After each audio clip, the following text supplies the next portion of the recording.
मुख्यमंत्री तक को मैं हिलाऊंगा इस घटना में, चैन से सोने नहीं देंगे। मैं भरोसा करता हूं इनमें जो लोग इन्वॉल्व हैं उनको दुनिया की कोई ताकत बचा नहीं पाएगा। एसपीडी ट्रायल हम 3 महीना के अंदर इस केस में लाएंगे। अपनी जिंदगी की परवाह किए बगैर अपने रिश्ते को महसूस किया है, तो इसके लिए हम अपनी बेटी से कम नहीं करेंगे, ये भरोसा रखिएगा।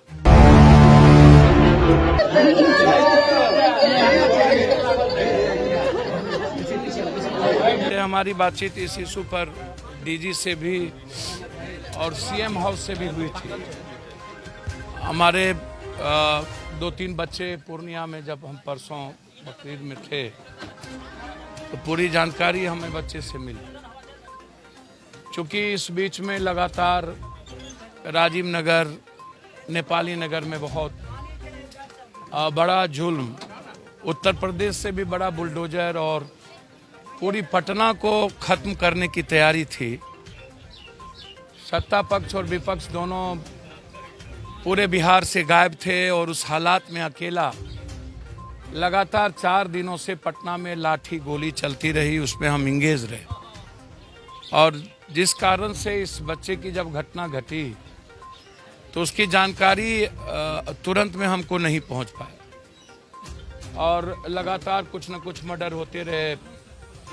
इस बीच में हमको चोट भी बहुत ज़बरदस्त लगने के कारण मैं अभी भी सुई लेके आया हूँ, फीवर 103 डिग्री। लगातार उस दिन के बाद कभी शिवहर में सुबोध यादव मुखिया, फिर 2 सगे भाई की हत्या, परसों में कटवा में था जहां 2 भाई की हत्या हो गई। कल हम बेगूसराय बेलदौर में थे जहां 4 हत्याएं, 19 साल के बच्चों को गोली मार दिया गया।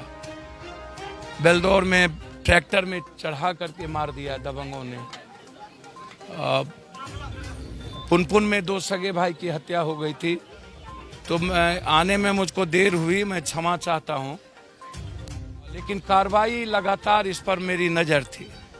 आईजी साहब से, पूर्णिया आईजी से मैं 2 बार बातचीत किया था और पूर्णिया आईजी इस केस को खुद मॉनिटरिंग डायरेक्ट कर रहे हैं।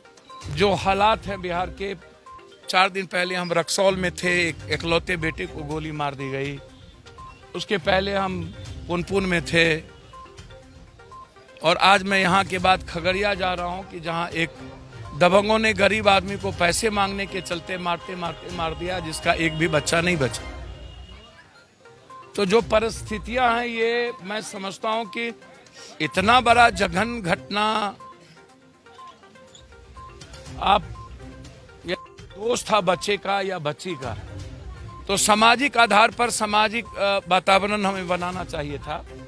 हम पंचायती करते, समाज के लोगों को, बुजुर्गों को बैठाते और उस तहत हम बात करते कि इसका सॉल्यूशन क्या है।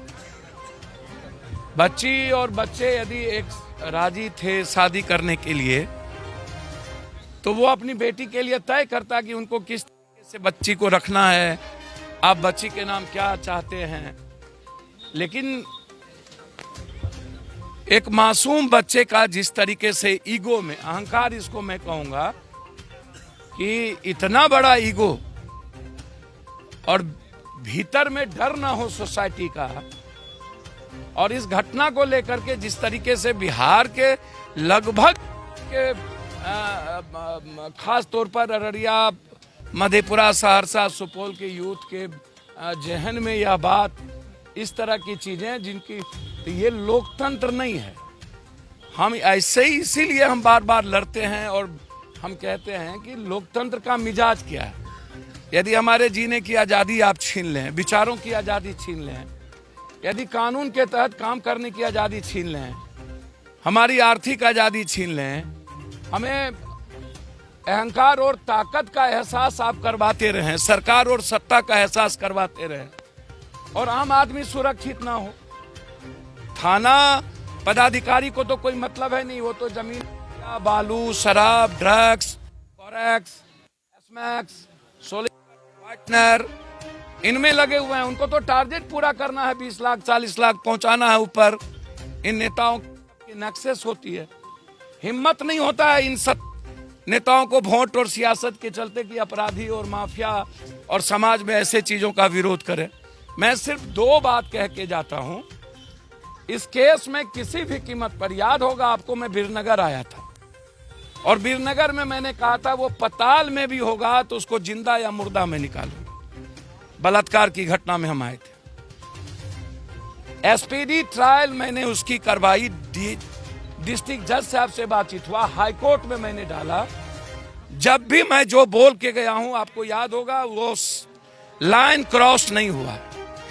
अब भरोसा रखिए, 2 आदमी गिरफ्तार हुए हैं और उनके और लोग गिरफ्तार नहीं हुए। इनमें जो लोग इंवॉल्व हैं उनको दुनिया की कोई ताकत बचा नहीं पाएगा। एसपीडी ट्रायल इस केस में लाएंगे हर परिस्थितियों में। किसी के न्याय के लिए पिता की तरह मैं कोशिश करूंगा उस बेटी को नौकरी मिले। मैं आज से ही मैं इस बेटी के जज्बात को, हिम्मत को और इसके सेंटीमेंट को, ऐसी बेटी जो न्याय के लिए इस उम्र में भी अपनी जिंदगी की परवाह किए बगैर अपने रिश्ते को महसूस किया है, तो इसके लिए हम अपनी बेटी से कम नहीं करेंगे, ये भरोसा रखिएगा। कैसे नौकरी होगी इसका प्रयास हम करेंगे ही करेंगे, क्योंकि आप जिंदगी तय उनको करना है, वो लाइफ आगे कैसे जिएंगे। लेकिन नौकरी के मामले में मैं कोशिश करूंगा कि इस बच्ची की नौकरी लगे।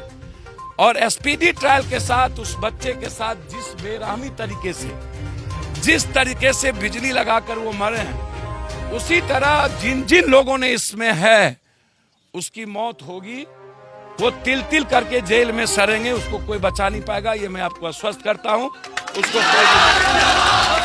अभी आपको बता दें कि पप्पू यादव जो है कहीं ना कहीं आए हुए थे रहरिया गांव, जहां पर क्या कहता है परिजन से आश्वस्त किए हैं परिजन को कि इंसाफ मिलेगा। सर आपने आश्वस्त किया है इंसाफ मिलेंगे? सर किसी भी कीमत पर कब नहीं मिली? कब पप्पू यादव बोला है नहीं मिली है? कौन ऐसी घटना है जिसमें पप्पू यादव आया और न्याय ना मिली? जी सर, जी सर। एक सवाल इस किलिंग पर अभी तक कोई गिरफ्तार, वो दो जो गिरफ्तार हुए हैं उसको ग्रामीण ही ने पकड़ के दिया। मैं वही बात कह रहा हूं, आप बेफिक्र रहें सर। मुख्यमंत्री तक को मैं हिला दूंगा इस घटना में, चैन से सोने नहीं देंगे। मैं तो आपने देखा किस तरीके से यहाँ पर जो है आदरणीय पप्पू यादव जी जो हैं आए हुए हैं और आश्वस्त कर रहे हैं सभी लोगों को, आप देख पा रहे होंगे। तो अभी आप देख रहे थे रिपोर्ट रहरिया गांव से, जो कि अररिया क्षेत्र में पड़ता है, अररिया डिस्ट्रिक्ट के रहरिया में, जहां पर जो है इस तरीके से प्रेम प्रसंग में कहीं ना कहीं हत्या किया गया था और मर्डर किया गया था। अभी जो है इस स्थल पर जो है जाप सुप्रीमो आदरणीय पप्पू यादव जी आए हुए थे और आश्वस्त करके गए हैं परिजन को कि इंसाफ होगा, जो भी अपराध किए हैं उन्हें कहीं ना कहीं सजा होगा। और साथ ही साथ उन्होंने आश्वस्त किया है कि लड़की को कहीं ना कहीं वो जॉब को लेकर, गवर्नमेंट जॉब को लेकर आश्वस्त किए हैं, जॉब को लेकर आश्वस्त किए हैं। और फिलहाल आप देख रहे थे सच तक न्यूज़ से आदर्श राठौर की रिपोर्ट। जय हिंद।